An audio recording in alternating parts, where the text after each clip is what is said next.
Quit it. Dude, I'm Spider-Man. Yeah. Stop dancing. It's the You music. call that dancing? I'm swinging between buildings, man, like Spider-Man. You're like a white guy at a club. Bobbing his head, putting his hands in the air. Yeah. You know, I know you got more moves than that. That's not a move. That's literally More I'm rhythm. swinging, dude. I'm I'm You know? literally imagining Yeah. myself as Spider-Man. I think I was, oh gosh, you have to, if you ever seen my parents on the shop, I think I was 10, 11 or 12, one of those years. And I got Spider-Man. I might have already told you this. Did I tell you about this? I know this story. I don't know okay. if you've Said it revealed on it on air. the podcast. Yeah. Where I got the Spider-Man, like Spider-Man's was one of my favorite superheroes. And it was like a full outfit, and then it had like web slingers, but the web slinger was silly string. And so like it had cartridges and everything. So like you'd be like Wow. doing like cartwheels and like little somersaults. Yeah. And you'd be like, and then it'd run out and you'd be like, and then throw it away and then like click in the next funny. one. Yeah. And you just feel like Spider-Man. But like the suit had like a muscle suit on. And so like I had like a 6-pack, but it was like all fluffy abs, you know? Yeah. And the Yep. full outfit. And so then, but we lived in an apartment complex. So I would go underneath the stairs of the apartment complex, and I think I just covered that thing in silly string. Like it was almost as if it was painted in silly string. Yeah, or Because I like was just like, it was like a spider cave. Yeah, with web everywhere. Exactly. Yeah. But then like my mom came down and realized what I was doing, and she was like so pissed. Because obviously, like, you can't just leave that. Because silly string, like, when it dries and gets hard, it, like, becomes almost like cement. Yeah, you can't take it off. Yeah. So, it's like, yeah, so we had to scrub it, and, oh, man, it was... That's funny. Did I ever use that ever again? No. No, I did. After I figured out how tough it was to clean it up. It's You're like, I don't like this toy no more. Yeah. Exactly. My mom's like, if you spray it, you got to clean it up. I'm like, okay, I'm not... Yeah, I don't want to I'm not Spider-Man anymore. Yeah. If the city needs me, I'm not going to help you. Yeah, you're like, I'm Batman now. Yeah, exactly. Yeah, Batman's toys are less messy. Yeah, so. yeah, totally. And Which- it's got more gadgets. Exactly. The next year, I got the Batman belt. Oh, you did? I did Nice. with all like the ninja stars and everything. Nice. So yeah, I'm basically Marvel in human form. Yep. Yeah. Well, wait. And DC. In DC. Yeah. Wow, that's gonna make a lot of people. Yeah. upset. We're getting a lot of flack for that. I do know. I'm a huge Marvel and Backlash. DC fan, so I do know the difference. I do. Sorry. Happy New Year. It's all right, man. Yeah. Happy New Year, brother. Happy 2023, man. Yeah. 2020 is finally over. Yeah.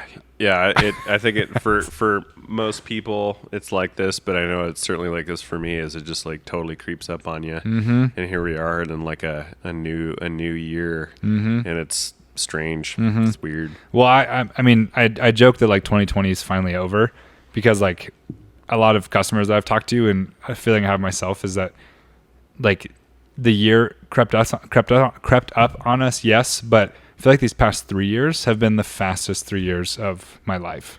Yeah. Oh, for You know sure. what I mean? Like- for sure. Since opening the shop. Yeah. Yep. It just feels like everything is just like in like super turbo mode all the time. Yep. And you're like, oh my God, it's 2023. Oh man. Well, combine that with so much of, at least when we first opened, all of that overlapping with the pandemic. Yep. And then also both of us becoming like dads. Mm-hmm. It's just been like a total, like I feel like my perception on time is just totally messed up. Seriously. It's just, I'm just, it's one day to the next, man. Seriously. The eternal now, Yeah. Yeah. That's interesting. Yeah. But yeah, That's cool. that's deep, man. Yeah. Also, I've been having trouble sleeping too, like a lot. I go through waves of this too. And so I feel like, I don't know, just like there's just so much going on all the time. Yeah. And I just feel like my brain is always just like, Doesn't shut off. doesn't shut off. And then like the next day comes and you're like, oh God, like I didn't sleep at all. I got to do another full day of like mental of craziness. stuff. And you're like, oh geez. Okay. So it's just crazy. Like hopefully 2023 is a better year. Yeah. Not that last year was bad by any means, but Oh, totally. yeah, just like more of like a rhythm and stability with stuff. you know? Yeah, and just giving your brain time to kind of not think so much. Right. You know what I mean? Yep. How was your travels? I don't think we've I think the week that we did the podcast, you went to Chicago, Yeah. right? Yeah, that's true. Yeah, so it was, Oh. it was a couple weeks before Christmas. I had a good friend from back in college years. I mean, we've maintained the friendship obviously, but he's a professor in New Hampshire, and he got hitched. He got married. So the wedding was in Chicago, and my wife and I we took like the first like non-kid trip together. So it's basically our honeymoon.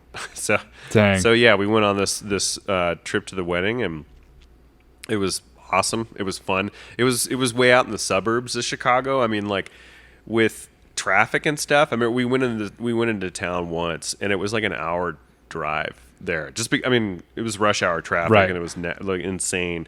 Like I think traffic aside, it would be normally like a half hour whatever drive. So we didn't do too much like Chicago stuff, but she grew up in the area, and I've been a number of times. So we weren't like there wasn't any like internal pressure to be like, we got to do like, uniquely, because we've done a lot of that stuff before. Right. This was really just about being there for the wedding and touching base with old friends and all that stuff. Plus, it was cold and snowy. Yeah. But the funny thing is that it wasn't that much colder, like degree-wise, from Albuquerque. But it was just wet and snowy. Right.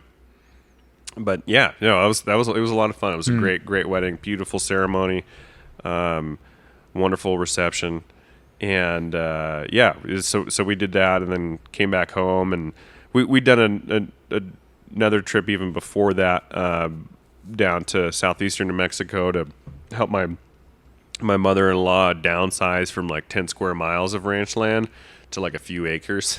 So yeah, she's kind of like, that's what downsizing is for her. It's funny.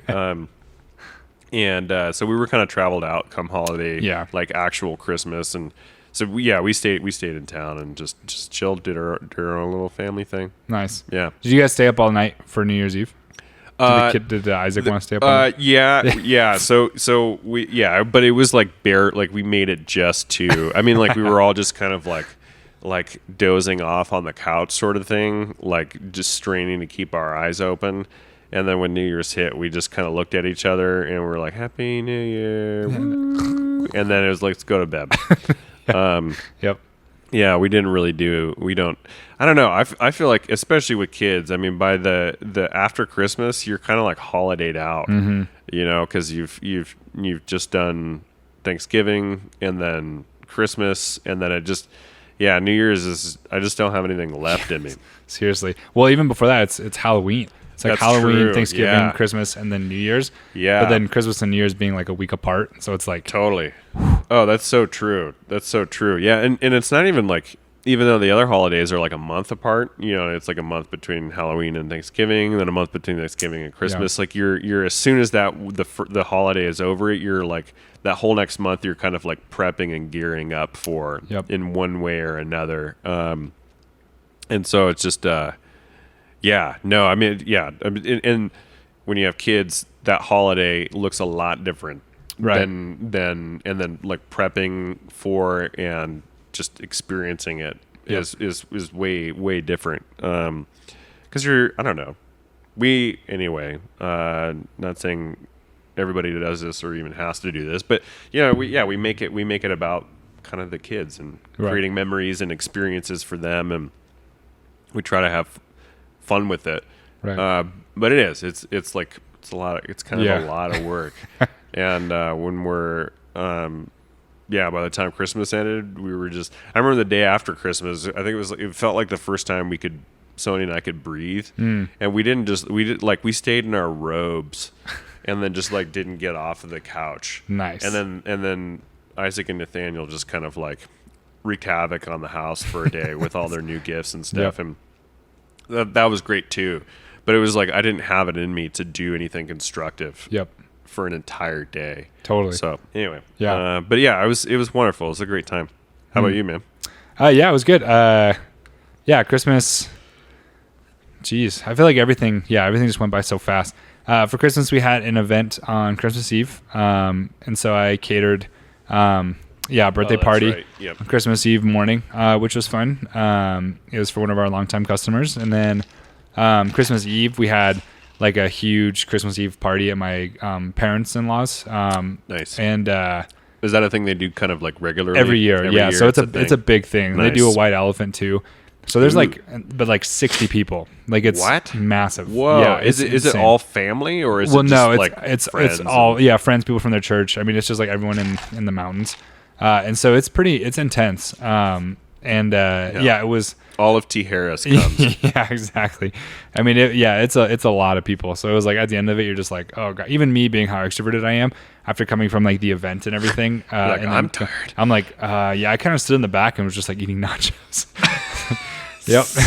Yeah, this is cool. This is yeah, cool. yeah. And then when they called my number, like I was like, okay, I snuck in and got my gift and brought it out.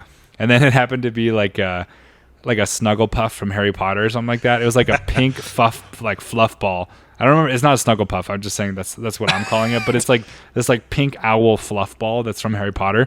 So like I What? got that. I picked it out and I was like held it up and like all of these like teenage girls Like, oh yeah, yeah. so Here, it gets immediately, mine. like the next Yeah. round, it was taken. Like someone stole it from me. So then I Yeah. went back and I got like another like massive like pink unicorn. What's like, with all the pink stuffed animals? I don't know. I was just in my head. I'm like, I'm picking the biggest present.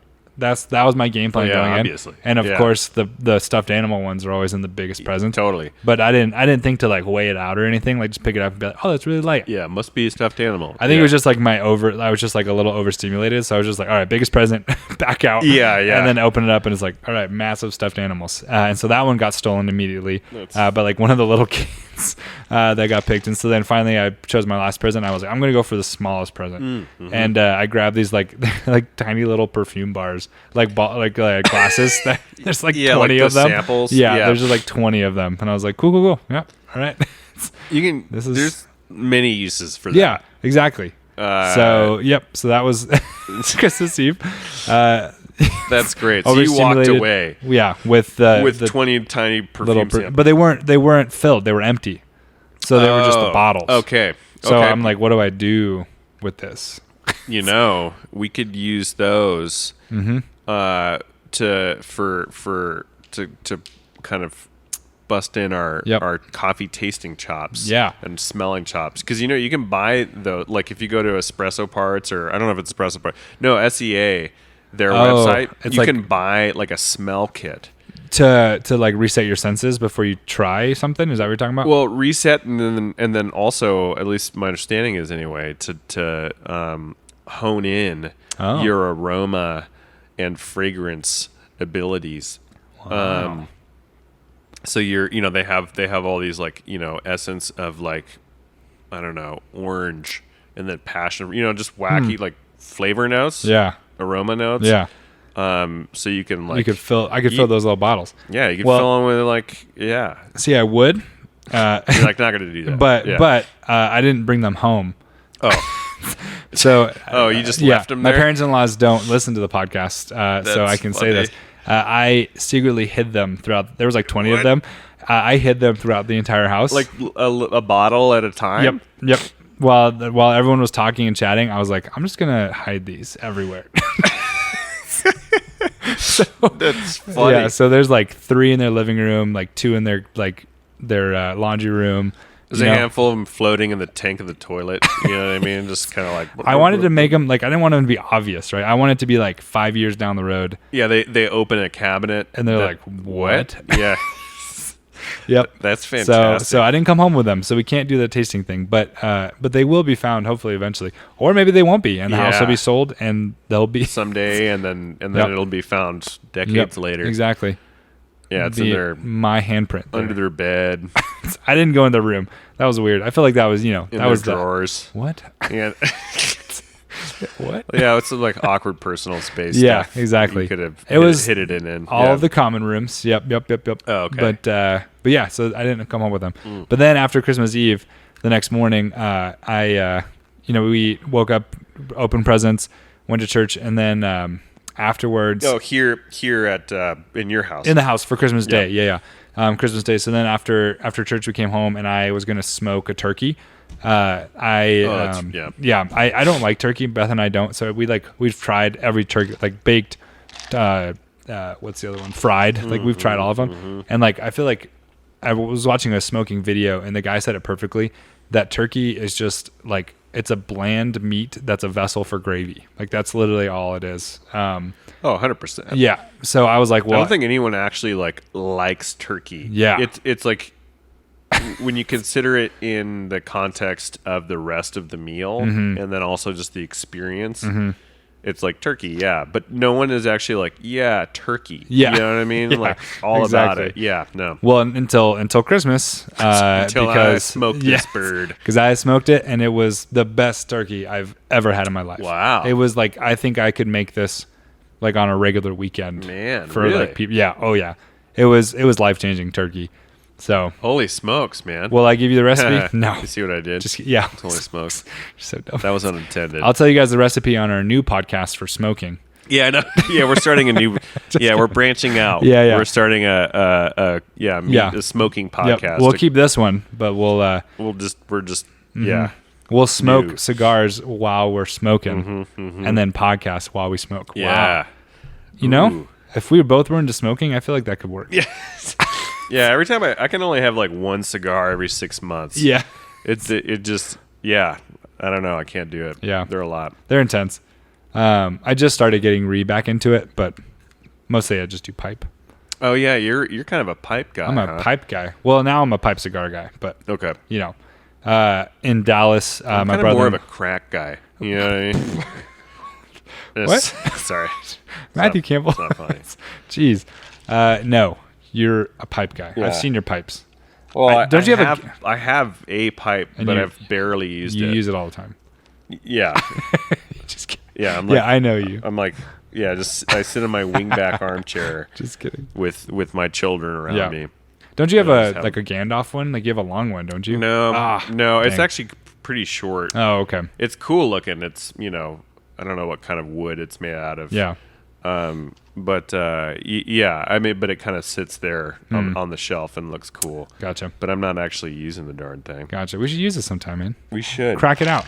I'll come over and we'll Ooh, talk do you about want old- to? I would love to. Do you want to come to my house soon? Yeah. And we could smoke pipes. You can teach me how to do it better, because I think that's the big thing for me is like, I'm sure there are videos I could watch. I don't like watching instructional videos. Like I like having like a person there Right. show me how to do it. Right. Because it feels like such a detached, disembodied experience. Right. Like how to do this thing on your car. And it's like I've done it. Right. And it's doable, but I Right. just don't enjoy it, and it's hard and it makes me anxious. Like but if somebody is there with me Yep. and they're like showing me how to do it and I'm doing it with them, Yeah. it's way easier for me. Okay. Yeah, I would love that. I could teach you like I taught you your golf swing. Yeah. Yeah, my Just kidding. yeah, my famous golf Just swing, kidding. man. You remember that? Yeah. No. Yeah. No, That never totally, happened. man. That No, never happened. Never. I've touched a golf club, like a real golf club, maybe 2 times. Oh. I don't know much about the golf. Yes. We'll definitely do the pipe thing though. That sounds fun. Okay. Um, Let's set up a time after yeah. the episode. After the episode. During the episode, so that everyone shows up at your house. Yeah, I know. Yeah. They're Oh, like- do you remember my address too? Yeah. It's yeah. It's not. Yeah. Don't Not show gonna- up at his house. Yeah, not gonna say that online or air. That's funny.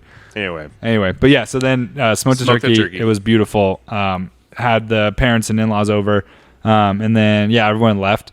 This is the first year that we kind of like held our son hostage, like from the family, where it was like, all right, Oh, yeah, I yeah, see where you're yeah, going yeah. with Like this. everyone, like if you want to see your son, or your grandson. your grandson, you're coming to Yeah, our if house. you want to see Yeah. your son again. Exactly. Yeah, me. Yeah. If you want to see me again, Yeah. I was like, if you want to see your grandson again, you're coming to our house for Christmas. Yeah, yep. So this is like every other Christmas we split it. And I tell people that like we are blessed that we have 2 families here in Albuquerque. So like I can't complain that like, oh, we have to split it every year when some people like can't do that or don't have any family. So like I understand that. Yeah. But it does get very exhausting. Of course. And so like this year was really nice just to be able to have everyone come to our house. cook, prep, everyone left, and then we just kind of chilled. Cool. So that was really nice. And just kind of Nice. just took a step back and sat down on the couch and I think we just like watched a movie or something. Nice. And Theo played with his new toys. So Oh, good. it was really good. Well, and I bet this was like the first, because he's like year and a half. Yeah. I bet this was like the first. I mean, obviously he was like 5-6 months. Yep. Last Christmas, where it's like you put a gift in front of him and he's just like, he just, you know what I mean? Like, but I imagine this is the first one where he's like, oh, like the concept of a gift, and there's this thing that's for me and it's wrapped and I got to open it. Yep. And, you know what I mean? Yep. Was that? It was, yeah, Okay, exactly cool, what it is. cool. Yeah, sorry. I'm like, yep. Yeah. Neat. No, this is the first year that he realized he wasn't a fan of tissue paper, which I thought was funny, but wrapping paper he was all about. So like my grandmother-in-law like made like a little basket and put like a toy truck in there, but then put tissue paper all the way around. Yeah. And she tried to make it as easy for him as possible, just to like And take he's out like, that I tissue. don't know. And like we kept like showing him, hey, pull the tissue paper, and he was like, no. And then like we would slightly open a present for him with wrapping paper, and he'd grab it and just like rip it off, Rip and then it just like out. take both hands and rip, and we're like, tissue paper. And Yeah, he's like, no. That's But the funny. wrapping paper, he was like friggin' like Godzilla or King Kong, just like yeah, little Theo, yeah. cute little. So Theo. it was sweet, yeah. And he had a bunch of new toys and stuff. It was fun. Yeah. Next year I think will be even more fun. And when he starts talking, Yeah. I think that'll be really fun. Oh, totally. Annoying but fun, Yeah. Really, really Yeah. annoying, but fun. but fun at the same time. Yeah, I feel like shopping for Christmas gift stuff for little kids Yeah. is way easy Yeah, because they don't have like established interests. I mean, Right. maybe there's like some nascent, kind of very vague, like, oh, they're into animals. You know what I mean? But then it's like you can do anything with that. right. It's so easy. Yeah. It was so easy for us, and he like loved everything. You know what I Yeah. mean? Because it was for him, and it wasn't like, it was just so easy. Totally. It was cool. Totally. That's cool. Yeah, I'm definitely glad for everything to be over though. Now I'm just ready Yeah. to like tackle on the New Year's. Tackle on And New just- Year. Yep. Have nothing till Valentine's Day. Yep. What? We should take time off for Valentine's Day. Should we? Yeah. What? I'll take you on a date. No. I think Yeah. we should have. Yeah, we should definitely have like Jenna Fleur's flowers or something. We should probably get that book now because she's Yeah. probably going to be We need to get that. Yeah. Yeah, we should. Looking ahead. flowers, coffee and flowers. You know what I mean? I think that's what we did last two Valentines. Does she like operate in The van. the She'll, van? she'll bring the. But okay, so we did that last year? Mm-hmm. Okay. Mm-hmm. Okay, cool. I didn't know that, like, I don't know how or where she sources her stuff. Right. But I didn't know that was like I don't know, because it's like still technically winter.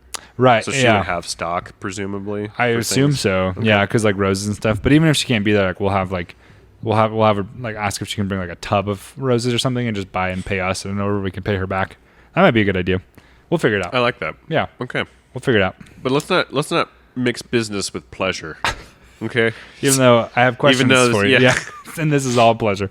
All right. So just being with you is pleasure. instead of What? thanks, man. Yeah.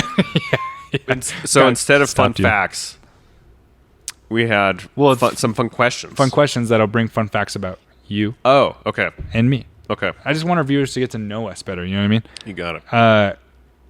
Where's my question? Here it is. What'd you do? What is the weirdest hobby you've tried? I mean, I play bagpipes. But that's not really like tried. That's just Right. something that I did. You've done and been very do. successful. But it's weird. You know what I mean? Yeah. Like You're definitely the I've- first bagpipe player I've ever met. Yeah. No, that's weird. I feel like other than that, I'm not really like a hobby guy. Like having like this thing that's sort of remote from the rest of my life that I Right. just like do and enjoy. Maybe I need to have a hobby or something like that. But yeah, I don't really have like hobbies. You didn't try something that was like really weird that you're like, all right, I'm never doing this ever again. No. 'Cause I guess a hobby in terms of like other people find it hobby, so you tried it and it's not your thing. No. No? Yeah. No, I mean to me, cause like for me, it's like, I'm not. So you just try everything and you're great. All right. No. Yes. No, I mean, I feel like for better or for worse, and I've never really thought of it this way, but I feel like I have interests and I gravitate towards various interests, but those are all like I think I do a lot of like self-searching and reflection, because I want for the things that I do to be an extension of like, who I am. You know what I mean? And so I have like various, passions Yeah. and interests, but that they're all like connected with what I view as like a wider sense of like purpose, in the world and in my life and things. But I don't have like just like a random side hobby, it's like, woodworking, or like I model ships, like things like that. Yeah. I don't really, yeah. I mean, I guess the closest thing would be bagpipes. But again, it wasn't like I tried it, like I did it for 20 years. Yeah. You know what I mean? Like since I was 9. Yeah. So yeah, I don't know. That would be my answer to that. I feel like that's a good answer. I feel like also like you do a lot of things and you're just like, they're very good at them. I feel like one of the other things that I found very interesting when I first met you, and we talked about this in past episodes, but was you're part of the Audubon Society, which I think is really cool. Oh yeah, like the bird watching, which isn't weird, but it's unique. Like that's weird. It's not weird. Like you can like look at a bird and like, no, maybe you're a little rusty because you haven't done it in a while. I don't know if you've done it in a while, but like you could look at a bird and be like, that's a red-nosed cockatoo. That's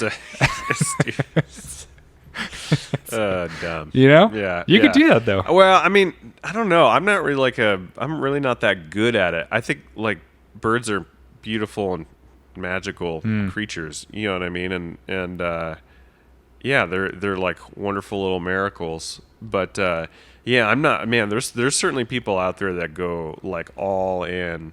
I just like to be able to when I'm outside at my house or taking a walk through the bosque or whatever, it's like, oh, what is this, rather than just like, oh, generic birds being around. It's like, oh, what is this bird that's here? And it feels like you have more of a connection to and relationship with your surroundings that way.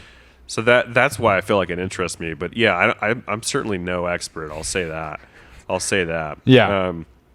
And growing up too, like my dad and mom were kind of like into birds. They didn't go like bird watching. Yeah. But they would, I mean, like religiously stocked like the bird feeders, like all of them around the house in, the back and front yards, and then the hummingbird feeders and stuff. And we do that at our house too. And it's a lot of fun just to see like life kind of around your environment. Yeah. You know what I mean? Yeah. And it's neat to do it with your kids too. And be like, oh, like, just the other day we were sitting in the living room and Isaac looked out the window at the telephone pole across the street and was like, oh, that's a woodpecker. You know what I mean? And it was like, oh, well, man, what kind of woodpecker? And then we looked it up, and I don't know. Cool. It's fun. It's a neat thing.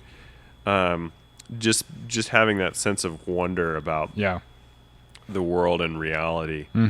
That's what's captivating about it for me. Yeah, but I definitely wouldn't. I don't know. I don't want to create the impression that I'm just like an expert at all. No, you know what but I mean? It's a hobby that you liked and that you enjoyed. Yeah, I guess so. Yeah. But I mean, that's a cool lesson to teach your kids, though. Just to like, and even from anybody, just to like stop and just kind of realize your surroundings and realize there's more to it than what's at first glance, right? Totally. I think that's there's something beautiful in there for sure. Or what's going on in you and with you at that moment. Being aware of oh wow, there's a lot happening in this moment that has nothing to do with me, that I can just be present to and behold and find beauty and enjoyment in it. That's really cool. I like that. There's an episode of Modern Family that we just watched where Haley, she's the oldest daughter. Is that still a running show? No, it's done now. Yeah. But there's like 11 seasons. Yeah, there's a lot. But Haley's like a typical teenager / like college student at this point, maybe. But she like is addicted to her phone, and I think her phone breaks or something like that. And so her parents just challenge her to not be on her phone and like realize like maybe read a book and then just realize all the things around you. And it's obviously like satire, like it's a play at what that actually does. Totally. But she works at like a golf course and she's in charge of like getting all the balls from the driving range and that truck thing. Yeah. But she gets so intrigued with like her surroundings and the birds and like her book that she just like sits there in the machine and all the balls are just like piling up on the funny, driving 'cause range. she's like, wow. Yeah. Exactly. That's so funny. And her dad, like, I mean, there's just like a dumb scene where like she actually has the keys to the car, and so her mom and dad run across the driving range to the like, van thing. yeah, and they're like trying to dodge the balls or whatever, and they get to Haley, and she's like, they like bang on the guardrail, and they're like, let us in, Haley, and she's like, oh, father. That's She's funny. like, did you know? Like, just like her That's world had great. been like opened. I love that show. Yeah, it's so good. It's so funny. But I mean, that's a satire on like what it's like to like actually enjoy the moment. Oh, where you're totally. like, whoa, like the birds are. Look at that woodpecker over there. Yeah, definitely. Yeah, You know? I think like, yeah, it's not like video games. I don't know. I try not to think of phone or video games as like the devil. Yeah. But boy, there's certainly something to be said about putting that stuff down. And sometimes it takes like a broken phone or a broken like gaming console or whatever to really. You have to be forced to not use them. Right. You know what I mean? And then there's a moment of like withdrawal, and it's like, what's my life now? Yeah. But then you find other things, and typically those other things are better for you. If it's reading or it's spending time outside or interacting with real people face to face, that kind of thing. Right. That's cool, man. What about you? What are your hobbies? You already revealed one. What? It's smoking. Oh, well, that's not a hobby. I don't know. Like it's just Smoking meat? smoking No, meat. not pipes. Yeah. Sorry, yeah, I'm smoking, not like yeah. chain smoking. That's your hobby. That's my hobby. No, like smoking meat. I feel like that's a new thing. Yeah. That you've sort of like. I'm not saying like you do it every day, and then it's just like, okay, like I have this concerted amount of time that I devote to this hobby, but it's like an interest, Right? And it's something you could do with your hands, Yep. and have fun with, Yep. and then like, but it's also like practical, right? You can like give. It's something you can share with other people, Right? Because it's food. Exactly. Yeah. So I think something I've learned of kind of realizing that I have ADHD, like maybe not severely, but it's there, like it's there for sure. Is that like I. Typical type 7 Enneagram or 2 where it's just like, I'm excited to try new things. Yep. So I like to dip my toes in a lot of different things and see what sticks and what I like. Yeah. So smoking was one of those things where it's like, I really want to like, Albuquerque has not my favorite barbecue in the world. I think we have the scene is wanting. It's wanting. Yeah. Like we definitely could deal with some really nice, like people moving here that are really like, smoking masters. Yeah, we could use somebody from Oklahoma right about now. Yes, You know what I mean? or Texas or Kansas City, something like that. And come in and just be like, this is how brisket is supposed to be smoked. So, so we actually had just gotten back from Kansas City where we had from our coffee trip, and just had some of the best barbecue that I've had in a really long time. That really was like divine barbecue. So good. That was so the barbecue delicious. sauce was divine. I mean, so like I came home and I was like, well, if I can't find it anywhere, then I'm going to do it myself. But then it was like looking at smokers, it was like, okay, well, smokers are like $1,000, Yep. like $500 to $1,000. I was like, I don't have that kind of extra money to spend. Yep. So I was like looking at different ways. And so I found like an ugly drum smoker is what it's called. It's called a UDS. And Man, you got UDS right now. Yeah. Yeah, you got a UDS. Yeah. I got a UDS. Yeah. My doctor's looking into it. Yeah. So these smokers like win competitions, like barbecue competitions. Wow. And the nicer ones do. But there's like a bunch of online tutorials of how you can make one at home. Yep. And that's right up my alley. Like I love woodworking. I love building with my hands. Yep. So it's like, okay, well I can smoke meat and make barbecue, but also build the thing that smokes the meat and makes the barbecue. I'm like, yes, please. Cool. Sounds right up my alley. So that's so I like found out how to build like with a 55-gallon drum, just things on Facebook Marketplace. I built it for $50. Wow. And so I have a award-winning style smoker for $50. For $50. And it smokes like And a little know-how. perfect. Yeah. Which is funny because roasting and smoking, like the correlation of like getting like temperatures and hitting times, stuff like that, like those are so important in smoking. And so like it just like is like a different vein of roasting, like that same idea that I can use towards smoking. Have you ever thought about just throwing a Yep. turkey in the roaster? I knew what you're going to say, and the answer was yes. Yeah. Yeah, before you could Yeah. just see my, you know Yep. what I mean? Exactly. The Yeah, wheels, I like- the wheels are turning. Yep. Yeah, you just throwing like a slab of raw meat in the coffee roaster, letting that. I was thinking like, you know, like you baste it and like you put on the Dijon mustard and Yeah. like, you know, the rubs and then you throw it in the roaster. Yeah. So that all those juices get all in the roaster. But then you couldn't get it out because Yeah. like the hole is like this Yeah. big. Yep. So you're like, So then all our future coffee roasts Yeah. taste like smoked pork. Yep. yeah, we call thought this, about all yeah, this. this is our Yeah. this is our smoked pork Yeah. blend. Our smoked pork you know blend. what I mean? That's so funny. This is our pork rub blend. Yeah. But the correlation is like actually very uncanny, which is pretty cool. Yeah. But smoking, yeah. So it's like one of those things that's become a hobby, but it also, it's kind of like game day. Like smoking's like, you know, game day where you got to like, I went all into it. I got the gloves and like the apron and like the, like, I'm like, you Wow. know, yeah, you got to like prep your smoker like 30 minutes before you smoke. You got to get started and heat it up and get your meat all prepared the day before or even the morning of and let it sit for a couple hours. So like it's like a full day thing. Dang. So because I don't get a lot of days off or I don't take days off, I have to like have a day planned where like I am taking Thursday off. Yeah. And I'm gonna smoke the entire day. Yeah. And so like because I can't leave it on overnight because of the temperatures. That's the one thing about the UDS is that the temperatures fluctuate with the outside temperature. So if it's cold outside, which the night times are, like Yeah. it can definitely mess with your meat. Yeah, So totally. a lot of take that into account. a lot of smokers you can just like let it sit for 24 hours and it's great. Yep. But this one you got to kind of monitor it, and so I have to start either early in the morning or afternoon to be ready by dinner time. Wow. So, yeah. That's a lot of It's forethought. forward prep. Yep. It's not like I and can just like planning. today. I can't just be like unless I want to smoke a chicken because those take like 2 hours. Uh-huh. But if I want to smoke like a brisket or a pork or something, I'd have to be like, okay, I'm starting at 7 a.m. this morning, and it'll be ready by 6. That kind of thing. Has it ever like?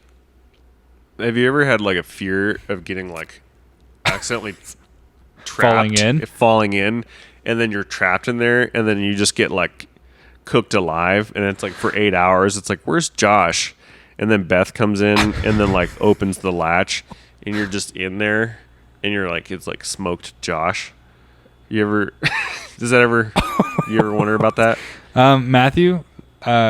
Like falling in the smoker, Lawrence, and then you're just Louisville banging Campbell. on the. You're like, let me out of here, but then you're just like, Yeah, no, I can tell you right now that smoked alive. that thought has never, ever crossed my mind. Ever. I don't know if okay. it's crossed anyone else's mind in the history of the world I'm except just- for yours. Just wondering. So that's unique. We should dive into that. Yeah, Where'd that come from? like smoked Just kidding. human meat. Yeah, what? No, but that's definitely a hobby. But I feel like, yeah, like woodworking, like those are hobbies. Like I like to try a ton of different stuff. You know, I got into like frisbee golf and just like random stuff. Like I just like to try it all. Yeah, like frisbee golf. Yeah. Yeah, well, and then like the woodworking stuff. Yeah. I mean, how like all of the tables here at this shop and at Castle One, you know what I mean? You actually made.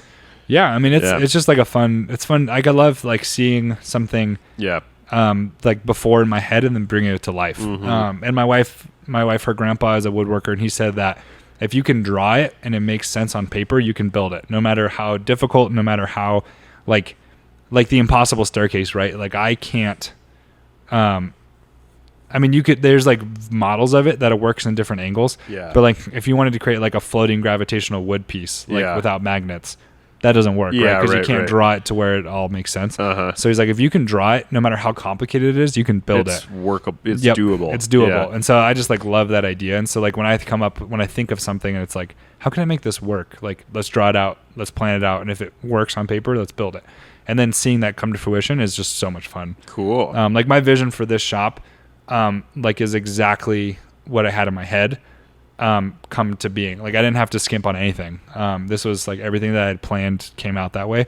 So that was that's like the cool thing with, doesn't always happen that way, but Yeah. cool thing with woodworking. Neat, man. And then I also got into like model cars, Wait, when? like probably Recently? it's probably like 2 years ago. I don't do it anymore. And it's because I hate painting. Oh. I do not have the patience for painting, Yep. but I have the patience for taking tiny little plastic pieces and gluing them into other tiny little plastic pieces and taking 10 hours. I could do that every single day of the week. Well, and you were a Lego kid. Yeah, I love Legos. But like then when they're like, okay, the model's done, but now you have to paint it. It's like, what? I don't have time for that. Like you're taking Yeah. a tiny little paintbrush and you're painting the tires black and then you have to like wash your brush and then like paint like the little handles silver. So I don't have time for that. But you do have time to take like Yep. a 1/4-inch piece of plastic and then another 1/4-inch piece of plastic and then like glue Yep. them together. Yep. See that I don't know. I feel like all of that makes my head and my heart hurt. Like little things and putting them together and then looking at a manual. I Yeah. just yeah. Yeah, Man. I made like 3 or 4 of them. It took a long time, but none of them were painted because I just like hate. Yeah. paint. So then I tried to find some that were like pre-painted, and like those ones aren't as intricate and aren't as fun. So it's that I don't really do that So that anymore. didn't stick. No, I didn't stick. The building part of it did. But I really would love to get into cars. Like I would love to learn how to be a actual mechanic. cars. Yeah. I think that would be such a useful skill that I would have fun with. But again, it's like one of those things where like you're only as good as the tools that you have, and so like tools for working on cars Yeah. are insane. Oh, right. And then also like having a car to work on to learn, like that's the only way you learn. So unless I wanted to buy like a broken down $300 like like 2000 some at the Honda, scrapyard. yeah, and then Yeah. like bring it home and like work on it and learn. I just don't. Yeah, I just can't do that. Yeah, that's So- kind of a investment. You Yeah, know what I mean? yeah. Totally. Yeah. Totally. But anyway, yeah. So I'd That's like cool. to try a bunch of things, dip my toes in, and see if they stick or not. But I like that. yeah, Yeah, you're so exploratory. Yeah. You know what I mean? Which was what I think- like that about you. thank you. I think that's why roasting is so much fun, because it's like so much. Like there's just so many moving parts. Like it's so intricate. So much planning goes into it. Like I love. It keeps my mind like. I think it keeps my ADHD mind just like continually Yeah. connected and growing. And I've in that never sense. seen you more focused, right? As someone who I think when you're not doing something like that are just so open and then, you know what I mean, like golden retriever-y. Yeah. Yeah, exactly. It's like when Josh is like looking at the ROR graph, for the roaster, it's like don't talk. Yeah. You know what I mean? Yeah. Like one time you hit me. When I didn't hit you. No, you I slapped me. told you to slap me. take 5 steps back. Yeah, no, just take 5 steps. Yeah, Yeah. I was right here. Yeah, in in your my face. No, but yeah, because I don't know. That's just like a kind of ADHD thing, Yeah. right? Where it's like something is grabbing your attention, and it's 100% of you is like in it. Yeah. You know what I mean? And Yep. then when you're not engaged, it's like you're all over. Yeah, You know what I mean? exactly. And I'm not saying that's a bad thing. No, my yeah. wife has ADHD. Yeah. I hope that's okay that I said that. I'm sure she wouldn't mind. Yeah. My 10-year-old son has some kind of, you know what I mean? Right. And yeah, for both of them, it's like when Sonia's working on a project or a painting, or Isaac's doing something, he's building Legos or whatever. It's just like, yeah, all of them is in it. Yep. In that moment, and then like hours can go by. Yep. And it's like, hey, have you eaten? You know what I mean? Or Yeah. Exactly. showered? You know? It's been but yeah. 6 days. Like where Yeah, have you been? Yeah, where have you been? Yeah, That's that's funny. that's really neat. Yeah. Let's do. Do you want to do another question real quick? Well- and then or are we running low on time? Well, we did that thing where we get Damn. deep. It's already 45 minutes. We talked about this, Yeah. and we still did it. We still did it. It's so hard not to do. I know. But I hope you guys enjoy it, because like some people, i.e., people very close to me, Yeah, yeah. say that we that they're- ramble. That she said she was like you guys like you guys get 45 minutes to get about your topic, and then you talk about it. And Whatever, it's like, Beth. Yeah. Whoa! Don't name names. Not gonna name names, but Just your kidding. wife Beth She loves it. said this thing about Yeah. a podcast. She loves it, but she's like, all right, it took 45 minutes to get to the point. I'm like, yep. Sounds about Sure right. did. Yeah. And No we did the apologies. same thing. We did the same thing today. Darn which is it great. all. Yeah. Okay, well, let's get on to our topic. Yeah, Has it really been 45 minutes? Yeah, 45 minutes. If you guys do hate it, let us know. Yeah, we please. won't change. Please, yeah, let us know, and we'll take it in consideration to do nothing about Yeah, it. exactly. So yeah. Just kidding. Okay, so But our topic today, which is hiring process. Ah. Yeah, You right? beat me to it. Yeah, that was Okay, it. Yeah. so yeah, like our I don't know, insights, if you could call them that, or our perspective on if you run your own business or run your own coffee shop or whatever, how you bring new folks into the fold. Yep. And I think there's a lot to it, because my personal belief is you can have, a framework and a structure or a system in place, things that you could put on paper that you're looking for that has some value, but it's minimal value. And I think a lot of people, and I think it's kind of a broader cultural thing, we tend to like to see certain things on a resume, bullet points, right? Things that you can concretize and put on a piece of paper. I think personnel is policy, though. Personnel is policy. Yeah. And that hiring the right people you can have all the systems and structures in place at your business or wherever it is you work. But it's the people that you hire and you bring on board that are really going to create a strong whatever it is you're doing. So hiring, therefore, becomes like a really, really important facet of what you do. Yep. Yeah. Yep. I think that's totally true. And I think too, like because we were kind of talking about before how we wanted this to kind of not be like a 1, 2, 3 bullet point of how to hire, but like a guideline for people that hopefully can help because hiring process is so scary, right? Like, sure. And I have more to say too about the different like areas of work that you work in and how like hiring processes are so different in different genres. It's going to look different in different contexts. Right. Yeah. But like in our genre of the restaurant, the coffee shop business, right? Like the more the personal side of like the personal business things, like hiring people is so scary because it's like usually when you start, it's you and a very few amount of people, unless you're starting like a massive restaurant, right? And you need like 30 cooks and whatever, but yeah, you just need bodies in there, right? But if you're like a local mom and pop or like a local coffee shop, like you're starting with kind of bare bones, and it's your baby, right? So it's your vision come to life, and now you're bringing it out there for the world, and you don't and this might not be everybody, but I feel like a lot of people can relate with me on this, that it's like your vision that everything go perfect, and that like you want everyone who walks in to feel your heart and soul behind everything you do. Oh yeah. But then with that, it's like, well, the person next to you, like John or Jamie or whoever you hired, is not you, right? So you like people interacting with them, that's not your. Yeah. Right. That's not you bringing it. So it's like you're having to trust other people to hold your baby and your vision tight, and hopefully that they can and value it as much as you do. Exactly. And for your vision to not be lost. Right. You know what I mean? Through other people. Right. Yeah, and a lot of that is some internal micromanaging stuff that you'll you have to work through and overcome. But nonetheless, it's definitely had to work on that. I did though. I did. You helped me. Yeah. I mean, you had to help me like through that. But I feel like a lot of business owners that I talk to, a lot of people that I know that run businesses, it's one of those things that it's their baby and they want to hold it so tight that they won't let it go, and they won't trust other people. Right. And I think that's the big thing. That's trusting. That's the big word right there. Is trust. Right. So like in hiring employees is scary. Right. And then also like the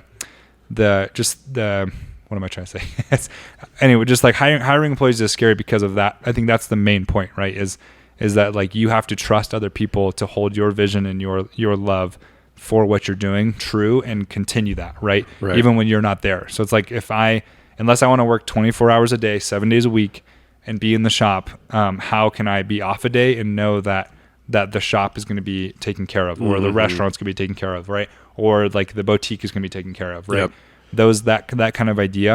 And I think the best way to do that is to have like a building base, like a building block, a pyramid, but have the base be so ground in like your culture of what you're trying to create. Yeah, exactly. And the base business, the people that you have put in those hierarchies, I guess you could call them, like in those spaces of leadership, and then of like room for growth, that all the bases are covered, so that you can then take a step back and know that your business is taken care of, right? And that it's being cared for and loved as much, maybe not as much as you do, right? Because like me as an employee, like the owner has a lot more stake in what the business. So like when I'm in there or when you're in there, obviously we take we come at it from a different angle. Stakes are higher, right, exactly. But you hope that the employee and those baselines you've created can continue, that people can come in and see that same love, value, culture you're trying to create through your employees. Right? Yeah, absolutely. Well, and I think like,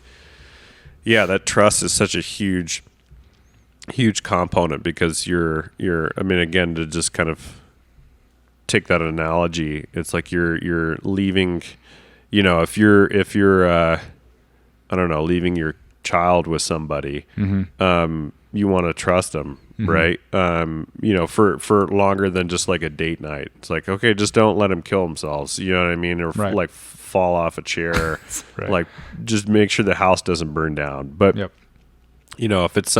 if you're gone for an extended period of time or whatever, you want to have that trust that that kiddo is going to be okay. And I think the same thing applies for running a shop or running a business kind of really any kind. And it becomes all the more scarier if you kind of love what you do. I mean, I assume that there are people out there who just like start a business to like make money or something like that. You know what I mean? I guess that's like I would assume that's sort of a thing. Yeah.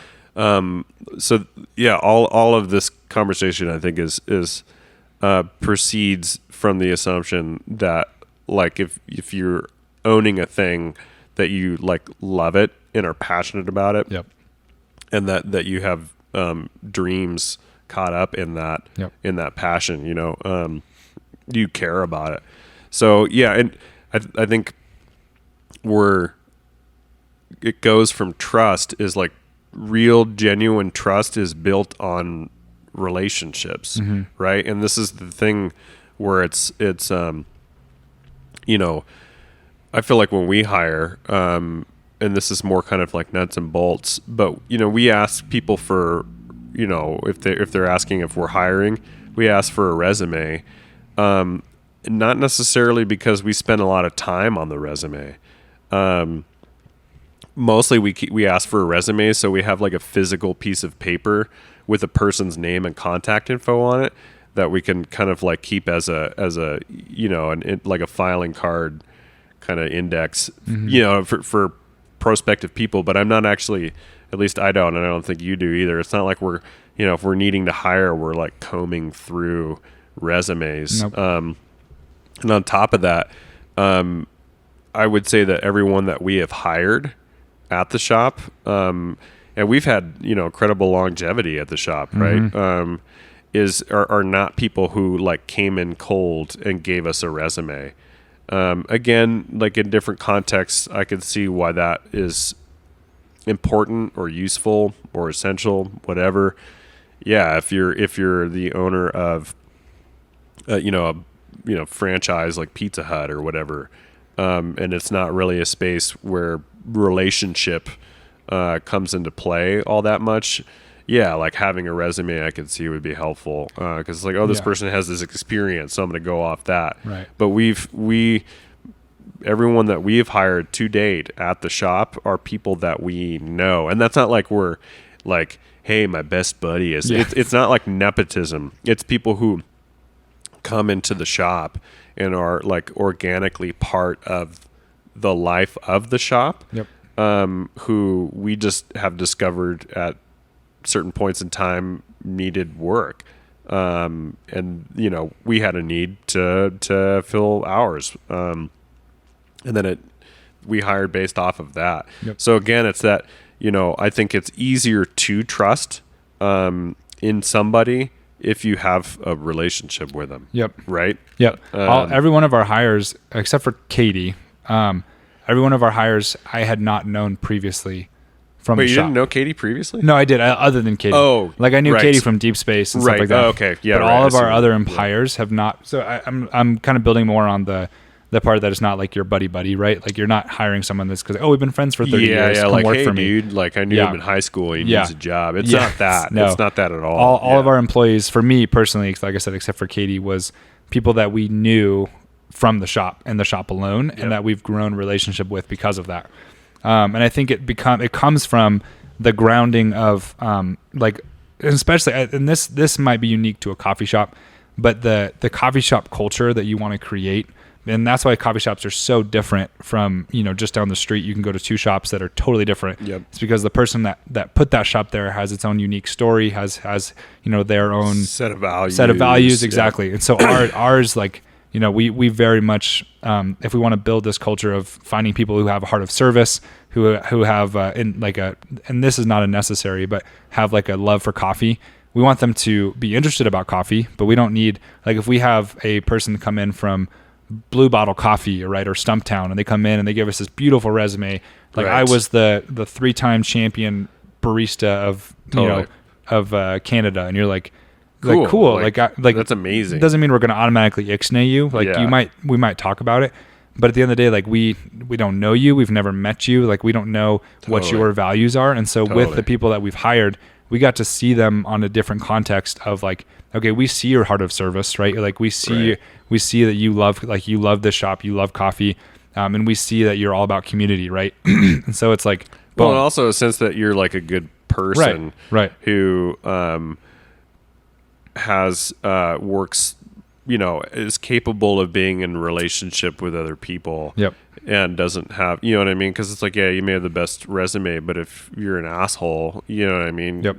That's not going to work. Right. Yeah, it can't work. Exactly. Yeah. Exactly. And so, yeah, I know we're in a unique position where, like, we actually get to meet our customers and potential new hires face to face. And a lot of you might not be in that position, right? Like, you might own you make jewelry and sell it on Etsy, and you're trying to grow that business, and you need to hire, right? Like, how do you hire in that sense? You work for a firm of some kind. Right. You know right. What I mean? Yeah. Like a tech company, and you can work remotely, so you don't necessarily have to be next to the person. Like, you look at those resumes and you pick based off the best fit for your company. But I think that a lot of that comes into, like, the interview process, right? Like, I think, and this is pretty cut and dry stuff, right? Like, you send a resume, you hopefully get a call, they interview you, and they kind of get a sense of who you are before you hire them. And for us, like, we get to see a sense of who they are multiple times from behind the bar, right? Yeah. And we get to meet them and talk with them. And so every one of our hires have been customers, and that is because they have, and I say bought in, but really they just kind of like brainwashed, perhaps. Yeah. No. Some might say brainwashed. Yeah. With the coffee. Yeah. Yeah. Into our cult. Yeah. Exactly. No, but they were just, like, naturally part of, and they were, like, on one side of the thing, if you keep coming in again and again, that means there's something about that shop that attracts you, right? Right. And so that you've kind of, in a sense, bought into what they're doing because you keep coming back. And so, like, for all of our hires, like, they were people that were regular customers and came in and we didn't even give them a hint, like, hey, we're thinking about hiring you. No. It was just like, they just kept coming in because they loved what we were doing. Right. They weren't there for self-interest in that way anyway. Right. Self-interest. You know what I mean? Oh, absolutely. Right. And so when we needed someone to hire, it just so happened that we had asked them, like, hey, would you be interested? And all of them were like, yes, like, we would love that. Totally. And so bringing a resume is obviously, like, important, but I think it's really that getting to see you from a different perspective is really, really, for us personally, that's a huge point of hiring for us. Yeah. Is that we want to kind of see and get to know you before we hire you, because we want, if you've already loved and bought into what we're doing, you will then, I want to say bounce that back, but you'll live that out when you actually work for us, right? And so that's how you continue to build that baseline, that base of your business, and that culture is hiring people who already believe and love and bought into what you're doing. Yeah. That's how you continue the culture. Exactly. So as you were saying earlier, like, the longevity of employees, we've had incredible longevity with our employees. It doesn't make any sense to me, and from a knowledge level, right, seeing how much turnover is in our industry, but us personally all of our employees, I know they won't be with us forever. Right. I know you have to kind of prepare yourself for that, but, like, they've been with us for 3 years. Right. And, totally. and I hope it's a lot because of how we've treated them and created a place for them to feel loved and appreciated and heard and listened to. But yeah, I mean, it just comes from finding people that have already loved what you've been doing. And so then, like, you hire them based on that, right? Totally. And then you can teach them the coffee thing. I always say that you can teach people how to make coffee. You can't teach them how to love people, right? Yeah, totally. Oh, absolutely. Yeah, and I think, like, hiring people who are already a part of the life and world that you've created in your shop, you know, as a customer and as a community member, is yeah, because they're already part. So it's like they're basically transitioning to just a different part of what that whole is. You know what I mean? Yeah, it's not like there isn't a distinction or a boundary between, you know, being on the customer side of the bar versus the you know, the making of the drink side of the bar. You know what I mean? But that is a porous boundary, right? If you want to think of that in a very like visual way, you have the space of the shop, and then you have the bar, like the actual coffee bar, in the middle of it or whatever. And it's like you have a thing going on in the area where there's seating in the front of the house, and then you have a thing going on behind the bar. And I think it's not like we just erase that distinction, but there is a real like mutual in and out flow, interpenetration, whatever of the you know, both areas. And so it's like, yeah, I just feel like the people that we have hired are people who are kind of part of our lives to begin with. And it was like a very natural transition. And again, it's just so easier, and it's so helpful to trust somebody that you already know. Man, it's like everything. Right. Like, it is. And yeah, and I can't tell you how many times we have had people come into the shop who have had beautiful resumes, but it's like, I've never seen you before. And then my thing is always like, okay, cool. Well, maybe, you know, this is just their first time in the shop. Right. Or this is like, they've just landed in Albuquerque and are trying to start, you know, a new life here or whatever. And so I always like, that's why I hold on to the resumes, in the event that they continue to come back.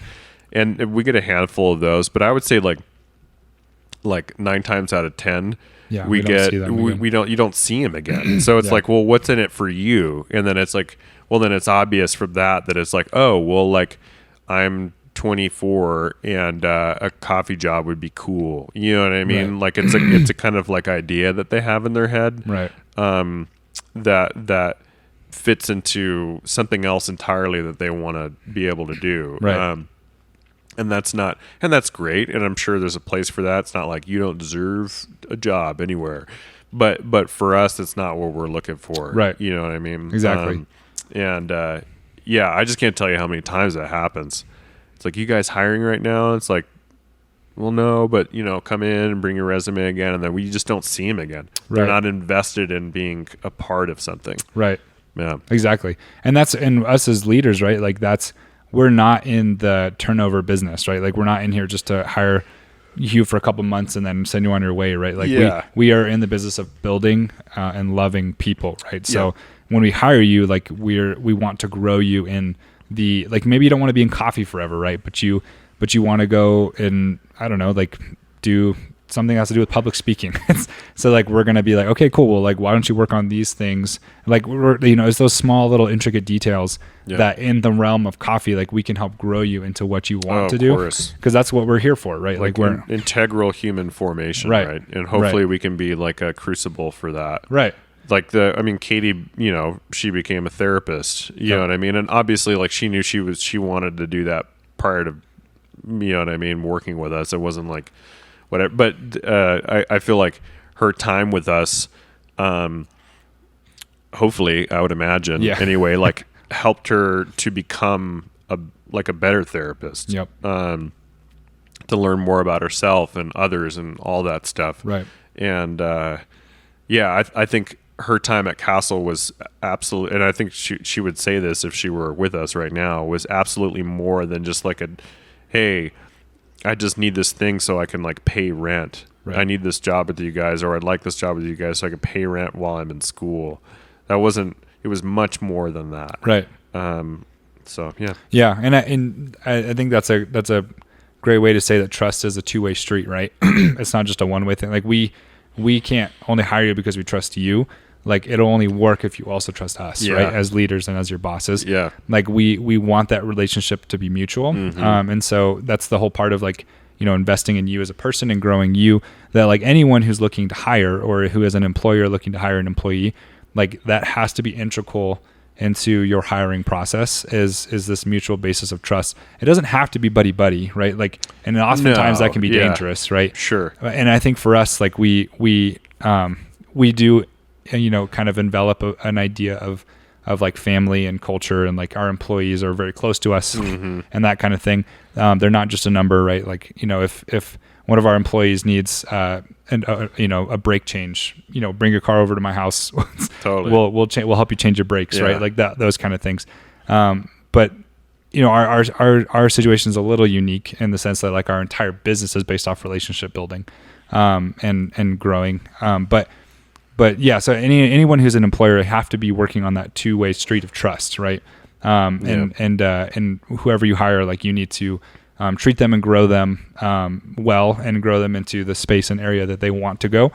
Because if you try to force them in areas that they don't want to go and just try to fit a job description, like that oftentimes can lead to like very quick employment. Yeah. You know what I mean? Right. Yeah. Of course. Where they get tired of it because you try to put them into this box of like, you need to do these things, and they like will do those things because they want to, make a paycheck and they want to help you. But at a certain point, like if you're not also investing into them as an employer, like they're going to get tired of it and just leave. So if you're whether they consciously acknowledge it or would even frame it in those terms, if their life and horizons aren't expanding, and if they aren't being fed on like a human level, then it's just going to be their time with you, and then by extension their job, their work is just going to be like a ancillary sort of or auxiliary sort of construction. You know what I mean? It's not going to be it's something that they do, they clock in, they clock out, and there isn't going to be that real personal investment. And what we look for is for we want people to be personally invested in a way that's appropriate, right? There are things like I don't want our staff to worry about or necessarily have to think about, because that's our job, right? But having caring about a place, that's only achievable through trust on both sides. And what's going to open up their trust, like you said, is the fact that they see us care about them. So totally. What would be your advice to people who aren't in this type of industry that are looking to hire? And if you don't have anything too, like I have some ideas, but just want to get your thoughts on it. Like for someone who like the Etsy, creator, or the, just like someone who needs to hire, but is not in this relationship, like customer service facing type of industry. Sure. Like what would your, sorry to put you on the spot. No, I mean, I guess my reflexive knee-jerk reaction would just to be try, if possible, to get in a room with them. And I think interviews are such like a kind of parodied, cliched thing, but even if it's not like, hey, I'm going to like sit you down and ask you these like pre-formulated questions, and you must answer them correctly. Cause I mean, I'm not sure how much quote unquote like formal interviewing happens where you're actually, cause it's easy to mask, right? It's easy to like present yourself, in a way that's like favorable to, the questions or whatever. I think and it's also not as if like you don't want to just go into a quote unquote interview and just free ball on it. Yep. I think having some measure of structure there is good. But yeah, try to get face to face with that person, or people, and so you can really get a sense for. You're not going to get a true sense for the way a person is through words on a resume. You're going to get a true, like, embodied sense for the way a person is through interacting with them. Yep. That's the critical thing. So yeah, even if it's just for like an hour or something like that, having a sit down of some kind. Totally. That's what I'd say. Totally. Yep. I completely agree with that. So the owner of St. James Tea Room was a mentor of mine for a while. And before we even opened Castle, leading into opening Castle, but he's been open for 20 years. I would say most people that work for him, there's probably some, one-offs and stuff like that as in any job. But that didn't like working there, but a majority of the people like really, because they really take care of their people. But he said something really like interesting that I'll kind of backtrack and then connect it to what he said. Yeah. But when I feel like my advice would be along the same lines too of like just getting a phone call, or if they're from across the country, right? Like getting a FaceTime, but not doing just one, right? Like doing multiple interviews, and it doesn't have to be like 5, but maybe like 2 or 3, right? To where you're really getting to know, and then, the answers to the questions they give you have time to sleep on and kind of like go over in your head about like, is this going to continue growing the values of my business? And then each time like asking, getting your core values of your company and then creating questions that aim towards those values, right? So like on ours, like I'm not going to say, for community focus, I'm not going to be like, do you love your community? Yeah, right. So there's stupid ways to go about it. Right. Yeah, totally. Because anyone could just be like, so into community. Right. Yeah, right. It's like you can fake a resume, you can fake answers, right? So it's like coming up with questions that will point to your values that aren't direct word for word, like representations of your values, but they hint towards it, right? Yep. And so, maybe if you have 3 values doing 3 interviews, you don't have to do it this way, but just an example of what you could do. Or just like fitting them into 2 interviews or something like that, to where like you ask those questions and then you get their legitimate answers, whether they try to, run around the point, or if they're direct to those questions and they answer them very truthfully and honestly, and then you can sleep on it and then be like, oh, actually the next morning be like, I really loved how they answered that question. I really think that, we should give them another shot, interview them again. And then that kind of thing. And then if you can get in a room with them doing a couple interview questions, but, what the St. James Tea Room guy, what he does is they do like a kind of a paid internship kind of thing. That's cool. Which is really cool. Yeah, right. So they kind of get a test of, okay, you passed the in-person thing. Now come work for us. And I think theirs is 3 hours or a full shift. I can't remember exactly, but it is paid. So it's not like it's a free internship where you're like, come work with us for a couple hours for free, and we'll see. Totally. It's like you're going to get paid and compensated for coming in. But it's honestly just to see in a real world environment how you interact with me and interact with those around you, how you interact with stress, how all these things that you can't get in a phone call or a person-to-person interview. Totally. You actually throw them, quote unquote, throw them into the fire with guidance and see how they interact. And then after their shift or after their few hours that you pay them to be there, then you could, kind of sleep on it again and be like, all right, like this is a good fit, or, I think we're going to go a different direction. And I think like, yes, it's going to be, potentially a lot of money if that doesn't work out and you have to do this again.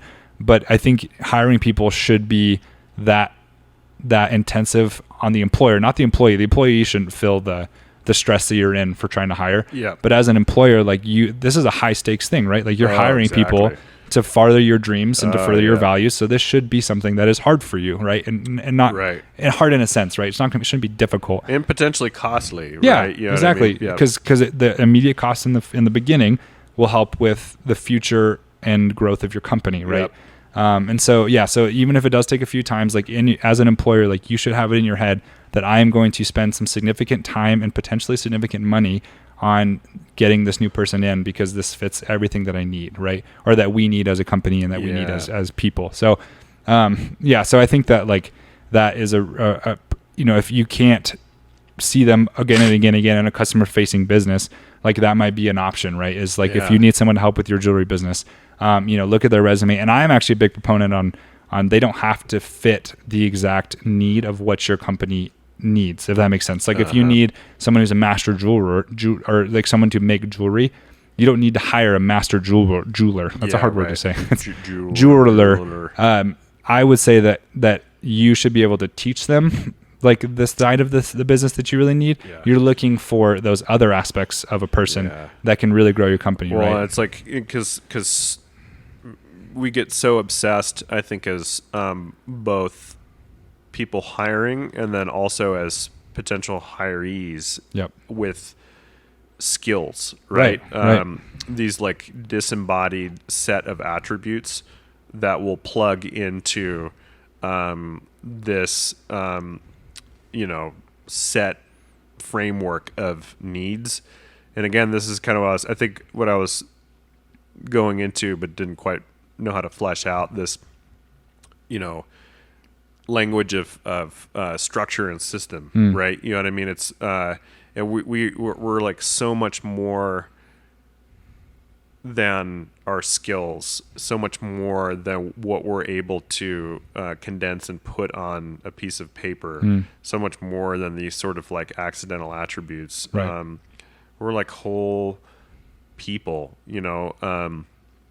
whole persons, and there's so much more to us that I think sometimes we don't even know that we have to offer to a place, to a business, to whatever. And so, it's like those skills, I mean, they're important. Obviously, you don't want to go too far in the other extreme. Right. And just, like I'll hire you, you've never touched jewelry in your life. Like, come on board. You know what I mean? But I can't tell you how many times, I don't know. I was hired and didn't have coffee experience, at Deep Space back in the day. And our philosophy is like, and we've mentioned this before on the podcast, is you may not have really any coffee experience. If you have some, that's great. But we can teach you a lot of that. And those are skills that can be acquired, ideally by anyone. Yep. What's really important is you as a person. Yeah, I think that's beautiful. Yeah. And to kind of piggyback off that, I love that point.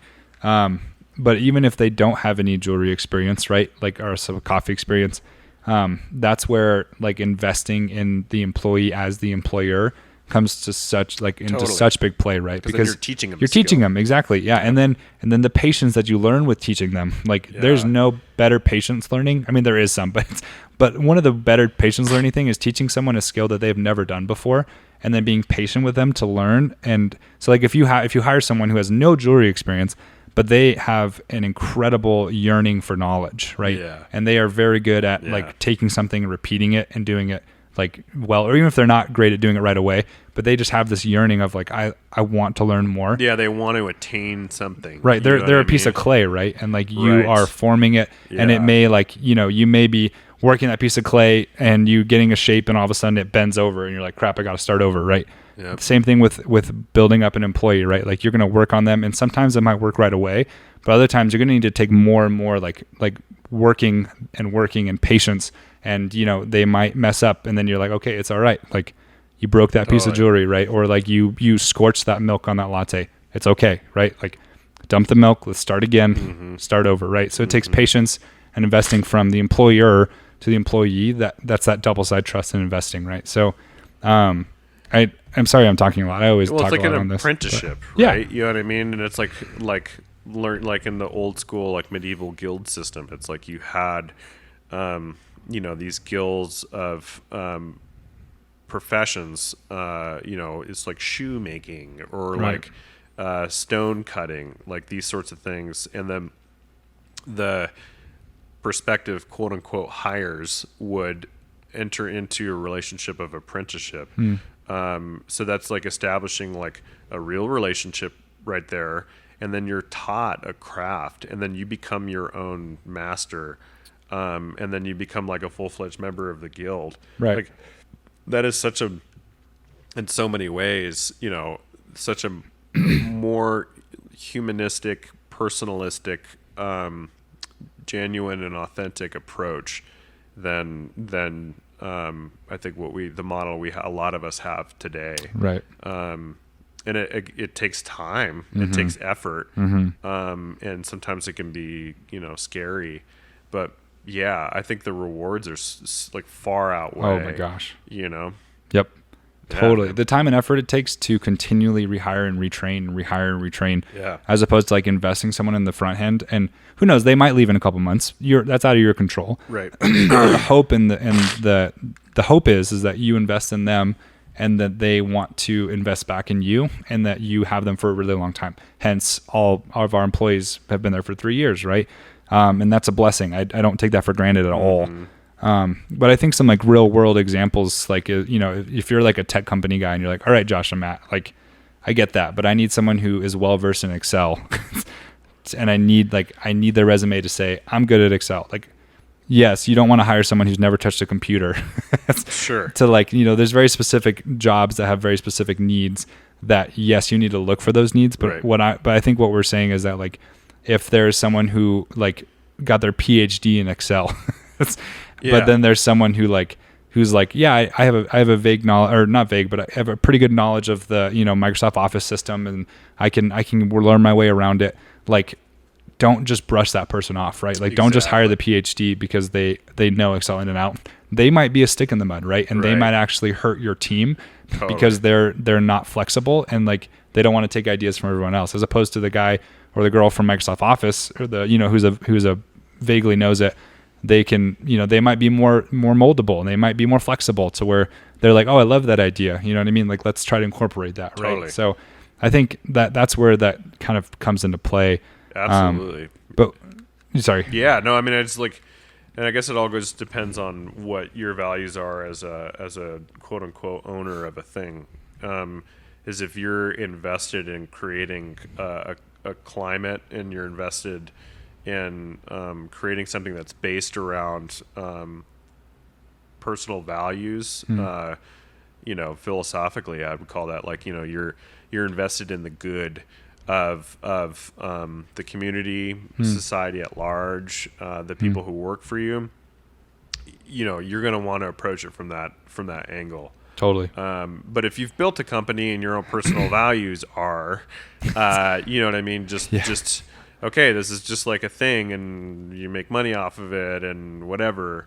Then I guess, that's maybe not as important. Right. So I think being very clear within yourself what your values and your approach are is really critical too. And Yep. I think spending time with yourself to really be able to self-articulate those things is extremely important. So you can carry that that knowledge into everything you do, hiring or otherwise, from that point onward. Yep. Yeah. Yeah. I think that's beautiful. Is it? It is beautiful. It is. Is it pretty? It is. Is it And yeah, I mean, employee hiring is a beautiful, complicated. Yeah. Like, very sometimes messy, sometimes Yeah. scary, but it's also like getting to know it's exciting Yes. to get to know new people. I get excited with the prospect of bringing new people on. Yep. Because it's this is a new person who gets to be part of like my life in a way. right. You know what I mean? And I'm excited to bring more people and to add to what's already there, with the uniqueness of this person. Mm-hmm. You know what I mean? I'm excited to bring that into the mix. Right. Right. Yeah. I think maybe to end on just like one more, just it popped in my head, one more example. Yeah. Is one of our friends who works on like coffee machines and building stuff and like kind of fixing them and building them and stuff like that. Oh, Mike. Well, I didn't. Yeah. Oh, whoop. One of our friends. You were trying to steer clear of that. And I just, Yeah. I won't name the company. Yeah. But they've had a really hard time hiring. And so, yeah. he is very overworked, very overwhelmed. And part of that is micromanaging. He has a really hard time of letting go. Like Because he cares about what he does. Right. It's his baby, right? It's his so baby, yeah. it's the thing that pays all his bills, and he is very passionate about it. And but he has a hard time letting it go and letting other people like take the reins and work on things. Like he won't send out just anybody to a job. Right. He has to be there himself, right? And part of that is the micromanaging thing. And the other part of it is that he's hiring people that he's specifically looking for, like coffee technician or mechanical technician, experience. And yes, that's great. And, maybe at first that's what you should look for, especially if you need someone who can trust just to go to a job and do it. Right. But he's gone through 3 or 4 that have not worked out because they come in thinking they know everything and they try to work on things. And then he's like, whoa, that's not like, this is a better way to do it. And they're like, no, this is how I've done it for 30 years. And it's like, no. Uh-huh. And so it's like, my challenge to him would be maybe try to find someone who is, especially if you're going to send them out to do jobs, find someone who is like eager to learn, could be young, could be old. I mean, literally just anyone who has a yearning to learn, who is good with people, right. And can use a screwdriver. and yeah, right. So like who knows what a wrench is, right? Right. But maybe doesn't have a lot of experience or knowledge. Yep. Because again, it's that apprenticeship thing, right? Where it's like you want that raw material of a desire for excellence and a passion for perfecting a craft. Yep. But that has yet to be shaped and formed and molded. Yep. That's what you're looking for. Right. And it's going to take time. If you hire someone who just knows how to use a wrench, you're going to have to teach them how to take apart a boiler exactly and put it back together. But then, okay, here's the other cool thing. It's like when you are teaching them, as we were talking before, like you're forming a relationship with them. Totally. You know what I mean? It's like teaching your son how to like do a thing or your daughter a thing. It's like how fulfilling that is to teach your son how to like fix his bike, or teach your kid. I just say son because that's what I have. I have 2 sons. You know what I mean? So when I'm thinking about it, I think about it in those terms. Or like, hey, Isaac, I'm making like mac and cheese. You want to make it with me? Right. So it's like there's a practical thing that he's learning. Yep. But then you're drawing closer together. Yep. In the context of working on this other thing. Yep. And so it's like they're both learning and you're growing closer together at the same time. Totally. So it's like you're going to find more trust and more, by extension, more longevity in a person who has those characteristics. Yep. Yeah. Totally. Sorry, man. I didn't mean to cut you off. No, you didn't. No, that was a beautiful add-on. You piggybacked off what I said. But Oink, yeah. Oink, oink. What? When has a piggy ever rode your back? Yeah. Man? When have you ever been be in that surprised. scenario? No, I don't want to be surprised. Man. College was weird. What? It's a wild time. Yeah. A lot of So piggies. Dumb. But anyway, I hope this helped. Do you have any closing? No, I think that's it. I think values based. Looking at the person, that sort of stuff. Have that be in the forefront of your mind. Yep. I think we a lot of times put the cart before the horse. Right. When it's often just we get obsessed with like, technique, how we're going to do a thing, how we're going to hire, what we can do, and it kind of boils down to just very simple things. Yep. Yeah, I hope this helped. I hope that like you can, if you're an employer who is might be listening to this episode and are struggling with this, so I hope this can help or even guide you a little bit. And then, if you're an employee, I hope that your employer is investing in you like this. Totally. I just hope. If you're not, leave them. Yeah. No, I'm just just kidding. But I hope that and we don't do it perfect. I guarantee you, we're not perfect people, right? Like we're gonna stumble, we're gonna fail at this. Yeah. But I think just like the continual checking in on each other and checking in on our employees, and for us, it's like we need to get better at doing more team meetings. But we like to flip, like doing a fun team meeting where they're like team building and having fun, and then having like a serious like coffee training or something. Training, right? Yeah, and it's those things of like we want to prepare for potential like bumps in the road or problems, or even just like even great things that could happen. We want to be ahead of that and like invest in the people, and instead of like being responsive to problems and saying oh crap, we just got a couple bad reviews. Let's have a team meeting, right? Like, Yeah. I think Right. it's like those things that we want to, like, that's just a way of how we try to do that for our employees and make them, like, invest in them. And that's just one of the many ways. But yeah, we just hope that this was like a helpful guideline for how to hire employees. There's not a perfect way, but this is how we found and that we love to do it, is like this. Amen. Cool. Well, good. Yeah. Well, you guys have a good couple weeks, right? Yeah. And we'll be back. We'll be back probably with an interview. Who knows? Yeah. Well, hopefully. Yeah. Hopefully with an interview. Let's hope. Yeah. We have a couple people that we might interview. We'll see. I say bring them in all at the same time. Yeah. Let's just have a smorgasbord of interviews. Yeah. Yeah. That's funny. Chaos. But happy Thursday. Yep. Love you guys. And yeah, come in the shop. Come see us. Roasting some fun stuff this week. And if you're listening and you're not from Albuquerque, yeah, Bad. you can order them online. Yeah, you can order Yeah. it. Yeah. Which we did just have our first coffee order from the podcast, which is really cool. Like someone Nice. listened to our podcast from out of state, liked what we were doing, and ordered a coffee. So kind of cool. Wow. Yeah. Neato. Yeah. If they order it again, I have no idea. Well, But thank you to that person. yeah, thank you to that Thank you, person. person. Yeah, thank you, listener. But anyway, happy Thursday. Happy New Year. Happy New Year. May this year Auld Lang Syne. be good to you. Yeah. What? Play the music, dang it. Outro. Oh. Now I'm gonna Spidey out of here. Yeah. I'm Spidey your face. Ridiculous. Don't act like you've never been Spider-Man. What? Don't act like you've never acted like Spider-Man. I haven't. Batman. Batman was your guy? Yeah. Ah. Dun dun dun dun.